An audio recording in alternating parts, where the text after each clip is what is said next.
you ready to face your fears? Okay, let's face our fears. Let's do this. Agatha and the Dark by Anna Pignataro. For Veronica. Okay, let's do this. Once upon a time, not so long ago, on a very cold winter morning, Agatha wore her hooded red coat to kindergarten. Now guys, meet Agatha, and she's waking up in a very cold winter morning wearing her favorite red coat to kindergarten. That's such a beautiful coat, said Miss Tibble, just like Little Red Riding Hood. Agatha liked that story, except the part when Little Red Riding Hood had to walk through the dark woods. Now, guys, she admired her red coat, and everybody said she just looks like Little Red Riding Hood, and she does, but she's really, really scared about that story and the wolf. At lunch break, there was a storm outside. Yoko was afraid of the thunder. Agatha fetched Yoko's rabbit for her to cuddle. May wanted to cuddle too. Now guys, she's at her school, in kindergarten, and everybody's there with her, and they are just scared of something. Well, they're scared together. They're scared together. Everyone's afraid of something, said Miss Tibble. I'm afraid of spiders. I'm not scared of anything, said George. Okay, George is not scared of anything, guys. By afternoon tea, the sky outside was still dark. Agatha was worried, but felt better when Miss Tibble turned on the light and everyone sang a song. Then George said, "My big brother says monsters live in the dark." "They are not monsters, they are shadows," said Miss Tibble. "All things have a shadow, even us." Miss Tibble made a shadow with her hand, and everyone painted shadows of themselves.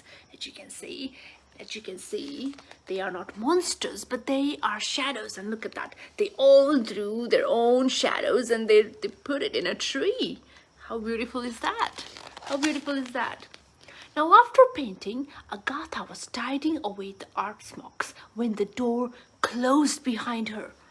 It was very dark, and Agatha was all alone. She was so frightened she wobbled like jelly. Now, guys, she's been afraid of dark ever since. And now, since they were talking about darkness and shadows, and when the door closed, she just got too scared because it was very dark. "There you are," said Miss Tibble. Agatha was glad that it was home time. "I bet there's a monster under your bed," said George. Now, guys, George here is very, very cheeky, and he would like to tease her. But then again, she is very, very scared. She is very, very scared, but it's home time. She's home time, and I think that's her papa. Agatha took forever to finish her dinner, even longer in the bath. And when Agatha was tucked into bed, she made her mother read the same story 3 times. And all the while, Agatha thought about the monsters under her bed. Now, guys, she took forever to eat her dinner. She took forever in her bath time, and also she made her mother read her bedtime story 3 times because she's too afraid to be alone, and there might be a monster under her bed. She is so scared of the dark. Agatha heard a slow, creepy sound. Tap, tap, tap. "It's just the wind moving the tree," said her mother.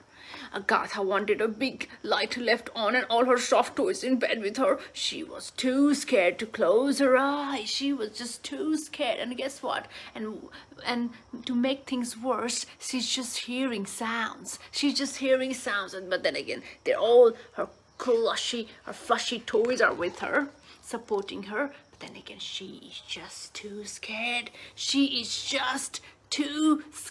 And I think she thought of something. "A monster!" said Agatha. "What monster?" asked her father. "It's your imagination," said her mother.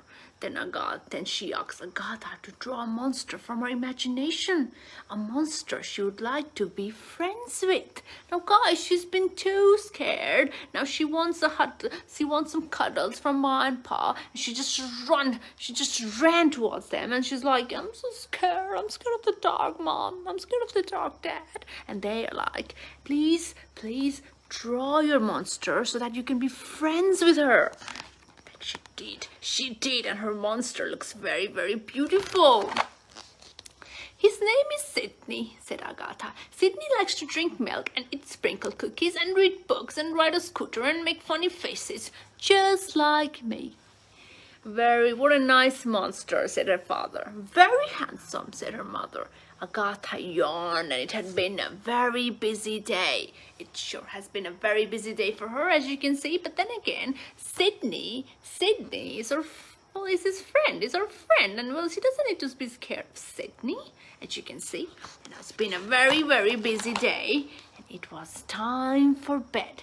It was time for bed, hanging her little beautiful red coat and her red boots and her red school bag, as you can see. And it was time for bed because she's now friends with her monster. She's now friends with her monster, and his name is Sydney, and he looks very, very pretty with his bow and everything. And they are friends. They are friends, and she is no longer afraid and yawning and sleeping. She's yawning and sleeping. Agatha and the Dark. How beautiful is that? How beautiful is that? A story about learning to face your fears. How can you face your fears? You just be friends with them. You just be friends with them, just like Agatha.